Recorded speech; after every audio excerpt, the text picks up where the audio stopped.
Well episode के starting में हम देखते हैं विल को, और वो ऐसा बोल रहा होता है कि इस ग्रेट टावर में आखिर ऐसी क्या चीज़ है जो कि सबसे ज़्यादा वैल्यू की जाती है। और वो कहता है ऑफ कोर्स मैजिक एबिलिटी, और क्या बिना उस एबिलिटी के कोई ऐसा है जो कि यहाँ पे आगे तक बढ़ सकता है और आगे तक जाने की सोच भी सकता है। और इस सवाल का जवाब है हाँ बिल्कुल, और ऐसा मैं करूँगा। मैं सबके साथ मिलके यहाँ पे आगे तक जाऊँगा और अपने गोल को पूरा करूँगा। वेल सीन शिफ्ट होता है और हम यहाँ पर देखते हैं विल को, जिसने यहाँ पे एल्फी से प्रॉमिस किया होता है कि वो वहाँ पे उसके पास आएगा और उससे मिलेगा। वेल यहाँ पे सीन शिफ्ट होता है और हम देखते हैं एग्जाम्स के बाद का सीन, जहाँ पे रिजल्ट्स को चेक किया जा रहा होता है। और यहाँ पे जो एक टीचर होता है वो ना काफी ज्यादा शॉक्ड होता है।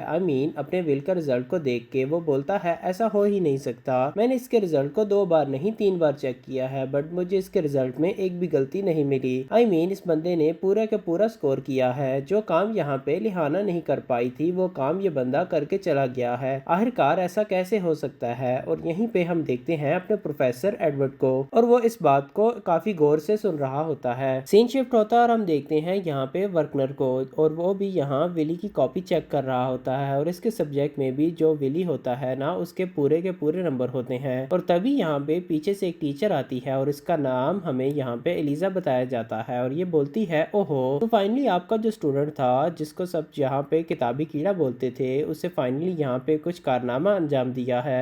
उसने सबका मुंह बंद कर दिया है अपना रिजल्ट से। ये बोलता है कि हाँ बिल्कुल, और ये काफी खुशी की बात है। वेल एलिजा बोलती है कि हाँ, और आपको इसको मानना भी चाहिए। तभी अपना बंदा जो होता है, वर्कनर जो होता है, वो बोलता है नहीं अभी नहीं, शायद मैं कुछ ज्यादा जल्दी कर रहा हूँ, क्योंकि अभी एक और एग्जाम का रिजल्ट आना बाकी है। तो बस मैं चाहूंगा कि वो रिजल्ट काफी अच्छे से क्लियर हो जाए। और तभी एलिजा बोलती है वैसे आपको क्या लगता है आखिरकार वो बच्चा अभी कहाँ होगा। वेल वर्कनर बोलता है और कहाँ हो सकता है वो। और तभी हमें लाइब्रेरी का सीन दिखाया जाता है। विल और उसके दोनों दोस्तों को, मेरा मतलब है क्लोट और रोस्टी को, और ये लोग यहाँ पे ना पढ़ रहे होते हैं। और यहाँ पे हम विल को देखते हैं जो कि काफी मेहनत के साथ पढ़ रहा होता है अपने नेक्स्ट एग्जाम के लिए, जो कि फाइनल एग्जाम भी है। और तभी अपनी कॉलेट बोलती है सच में यार तुम मतलब यहाँ पे काफी ज्यादा मेहनत कर रहे हो। अभी तो तुमने फाइट करके आए हो और तुम अब फाइनल एग्जाम्स की तैयारी इतने मेहनत से कर रहे हो, क्या तुम्हें थोड़ा भी यहाँ अजीब सा फील नहीं हो रहा। ये बोलता है नहीं बिल्कुल नहीं, मतलब ये मुझे करना ही है तो इसमें सोचना क्या है। और वैसे भी लिहाना और बाकी सबकी हेल्प से मैंने वो काम काफी आसानी से कर लिया था, मतलब बाकी सबको डिफीट करने के लिए। और जो मेरे क्रेडिट पॉइंट्स है ना वो भी मुझे मिल चुके हैं, मतलब मुझे एक और पॉइंट की जरूरत है ताकि मैं एग्जाम्स को काफी अच्छे से पास कर पाऊँ। और वैसे भी मैं सबकी यहाँ पे मेहनत को ना पानी में तो नहीं जाने दे सकता। फिर ये बोलती है हाँ मुझे पता है, मुझे ना तुम पे बिल्कुल भरोसा है और तुम ऐसा बिल्कुल कर पाओगे। और तभी रोस्टी बोलता है लेकिन तुम्हें यहाँ पे कुछ क्रेडिट्स मिले थे ना।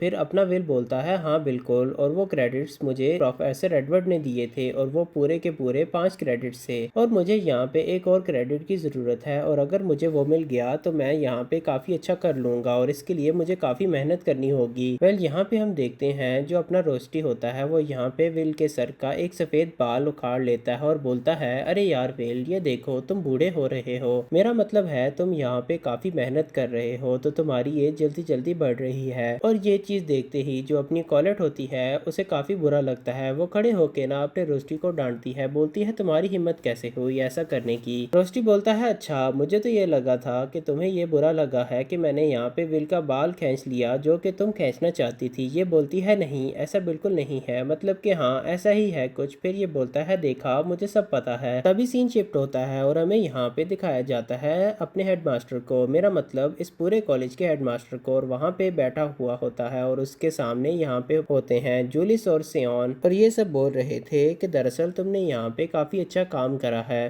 तुमने यहाँ पे निब्रस को डिफीट करा है। तभी जूलियस बोलता है कि सच बोलूं ना तो मेरा कोई मन नहीं था उसको डिफीट करने का, अगर मैंने उसे डिफीट नहीं किया होता ना तब मैं यहाँ पे टावर पे आराम से पहुंच जाता। वो तो कॉलेट और बाकियों के चक्कर में ना मुझे यहाँ पे जाना पड़ा और उस फाइट में शामिल होना पड़ा। तभी अपना सियोन बोलता है अच्छा और ऐसा है ना तो तुम वहाँ पे गए क्यों थे, और वैसे भी हम तुम्हारे बिना ना ज्यादा अच्छे थे।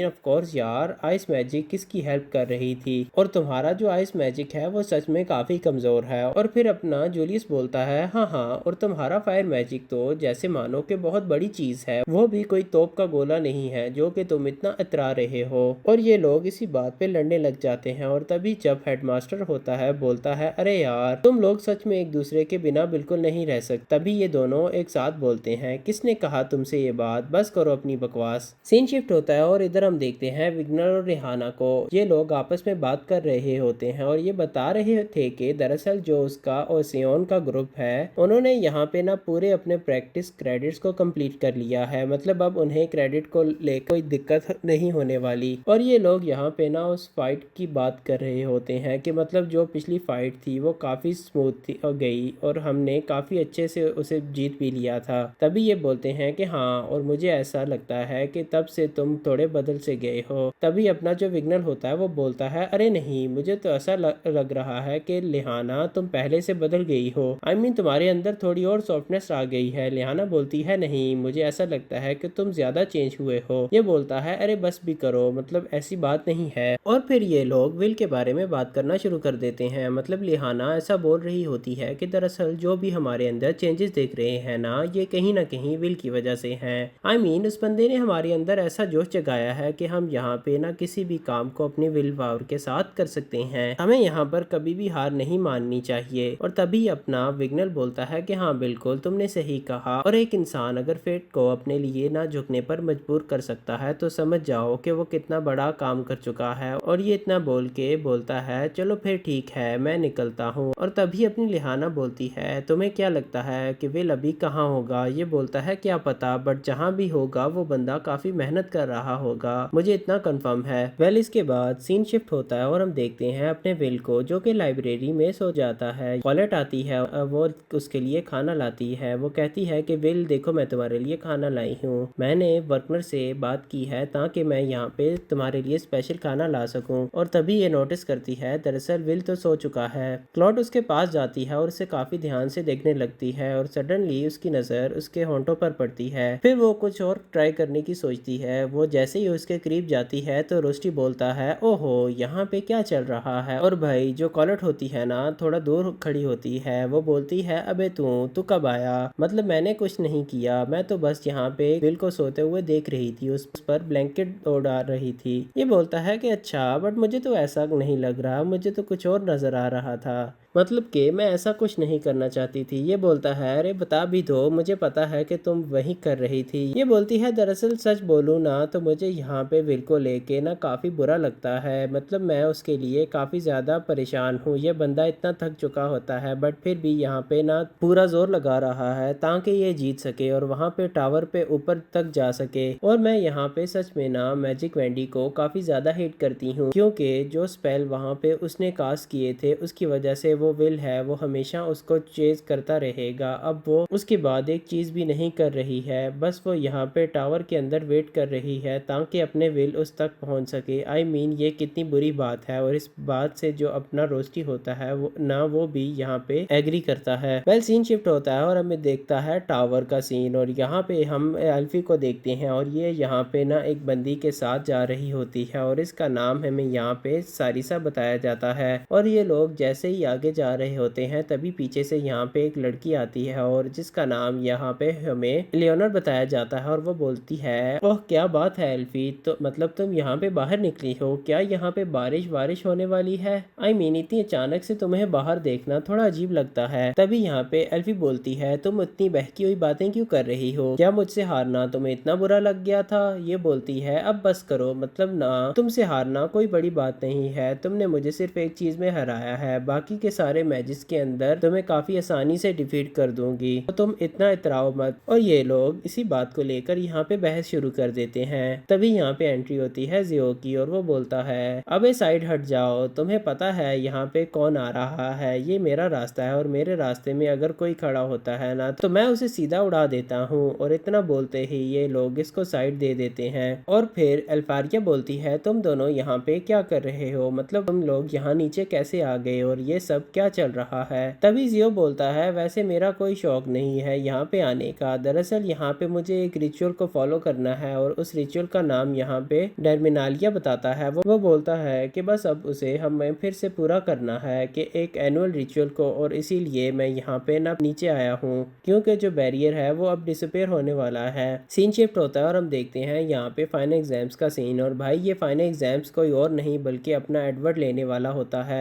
और ये बात अभी बच्चों में फैल चुकी होती है और यहाँ पे जो अपना विल होता है वो थोड़ा ज़्यादा ही परेशान होता है, क्योंकि भाई जो एग्ज़ाम है ना वो यहाँ पे एडवर्ड लेने वाला है। और अगर तुम्हें याद हो, जो एडवर्ड है वो यहाँ पे बिल्कुल भी अपने विल को पसंद नहीं करता, क्योंकि विल को मैजिक नहीं आती और एडवर्ड को ऐसे लोग बिल्कुल नहीं पसंद जिन्हें मैजिक ना आता हो। एडवर्ड यहाँ पे क्लास के अंदर आता है और बोलता है, शांत हो जाओ सब, फाइनली तुम्हारा लास्ट एग्जाम है और मैं लेने वाला हूँ, तो बस सब अपनी सीट पे बैठ जाओ। और हाँ, मैं तुम्हें यहाँ पे बहुत सारे क्वेश्चन नहीं देने वाला, मैं बस तुम्हें एक क्वेश्चन दूंगा जिसका तुम्हें सही जवाब देना है, और अगर तुमने उसका सही जवाब दे दिया तो तुम पास हो जाओगे। और फिर वो वहाँ पे सबको पेपर्स बांटता है। जो क्वेश्चन होता है वो काफी ज्यादा अजीब होता है, मतलब उसने ये पूछा होता है कि बताओ मैजिक क्या है, आज तक तुमने मैजिक के बारे में इन 6 सालों में क्या सीखा है, तुम उसके बारे में क्या जानते हो, तुम मैजिक को कैसे फील करते हो, तुम्हें इसके बारे में अच्छे से डिटेल में एक्सप्लेन करना है। और ये बात सबको तो अच्छी लगती है कि हाँ भाई चलो ठीक है, मतलब कि उन्हें मैजिक के बारे में पता है, बट हम देखते हैं अपने विल को, तो यहाँ पे पूरा ब्लैंक हो चुका होता है। वो बोलता है कि आखिर मैं उस चीज के बारे में लिखूंगा कैसे जिसको मैं आज तक कभी यूज ही नहीं करा। क्या प्रोफेसर एडवर्ड ने ये जान के क्वेश्चन दिया है ताकि मैं फेल कर जाऊं? अब मेरे पास कोई ऑप्शन नहीं बची है। तभी यहाँ पे उसे याद आता है कि अपने एल्फी को, और वो बोलता है नहीं, मुझे एल्फी के लिए ये करना होगा, मुझे यहाँ पे कुछ तो लिखना ही होगा ताकि मैं यहाँ पे पास हो जाऊं। और वो यहाँ पे लिखना चालू कर देता है कॉपी के अंदर, और वो लिखता है, जो मैजिक है वो काफी कमाल की चीज है, मतलब मुझे यहाँ पर काफी प्यारी लगती है, लेकिन मैं उसे कभी पा नहीं सकता, इसलिए मेरे लिए इतनी कोई खास नहीं है। और ऐसे ही करके वो अपने आंसर्स को उसमें लिख रहा होता है। और यहाँ पे जितने भी स्टूडेंट्स होते हैं वो अभी के टाइम पे अपने विल के बारे में सोच रहे होते हैं कि मतलब भाई वो बंदा इसका आंसर कैसे लिखेगा, इसका मतलब ये है कि फाइनली जो विल है वो इस पेपर में फेल होने वाला है। वेल जो भी हो, सीन शिफ्ट होता है और हम देखते हैं अपने वर्कनर को,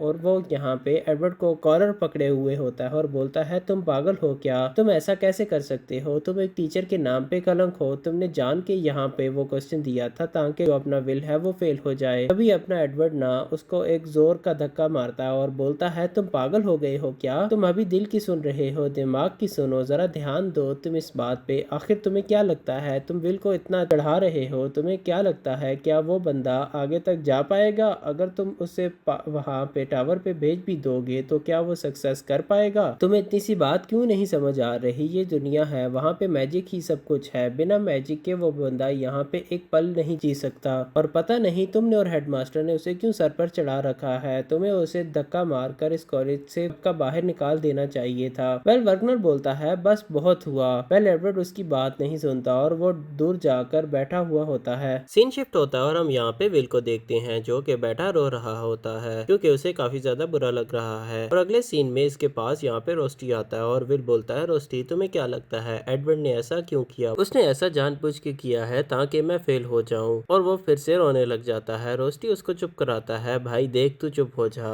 इसमें तेरी कोई गलती नहीं है, तूने यहाँ पे अपना सब कुछ दिया है, तेरे से जो हो सकता था तूने वो सब किया है, यहाँ पे गलती एडवर्ड की है, उसने क्वेश्चन ही ऐसा दिया ताकि तू फेल हो जाए। विल बोलता है कि हाँ मुझे पता है, और वो फिर से रोने लग जाता है। इधर हम कॉलेट को देखते हैं जो कि विल को ढूंढ रही होती है, लेकिन विल उसे नहीं मिलता। वो दौड़ के यहाँ से लिहाना के पास और जाती है। लिहाना के पास यहाँ पे विग्नल भी होता है और वो उससे बताते हैं कि दरअसल यहाँ पे विल नहीं मिल रहा। ये लोग बोलते हैं कि हाँ वो लोग भी उसे ही ढूंढ रहे हैं। तभी यहाँ पे जूलियस आता है और बोलता है, ओहो तुम लोग किसे ढूंढ रहे हो, उस बिना मैजिक वाले बंदे को, अच्छा ही तो है वो कहीं चला गया, तुम्हें क्या लगता है क्या वो अगर यहाँ पे होता भी तो काफी खुश होता, खैर छोड़ो, मुझे तो यहाँ पे ये सुनकर काफी अच्छा लगा और ये तो उसके साथ होना ही था। और तभी विंगल उसके ऊपर अपना मैजिक स्टिक रखता है और बोलता है, तेरी हिम्मत कैसे हुई विल के बारे में ऐसा बोलने की, वो मेरा दोस्त है और अगर तू एक एल्फ के दोस्त के बारे में ऐसी उल्टी बात बोलेगा तो मैं तेरी खटिया कड़ी कर दूंगा। फिर जो जूलियस होता है वो विंगल के हाथ को हटाता है और बोलता है, बस बहुत हुआ, क्या कर रहे हो तुम लोग ये सब, मतलब वो बंदा बस स्वॉर्ड को यूज करता है और तुम्हारे दिमाग में इतनी सी बात नहीं आ रही कि इस दुनिया में अगर तुम्हारे पास मैजिक नहीं है तो तुम कुछ भी नहीं हो। और ये लोग बहस करना शुरू कर देते हैं। तभी यहाँ पे एंट्री होती है सियोन की और ये बोलता है, तू सियोन तुम्हें क्या लगता है। सियोन बोलता है कि हाँ मैं भी इस बात से राजी हूँ, बट ना कहीं मुझे ऐसा लगता है कि उससे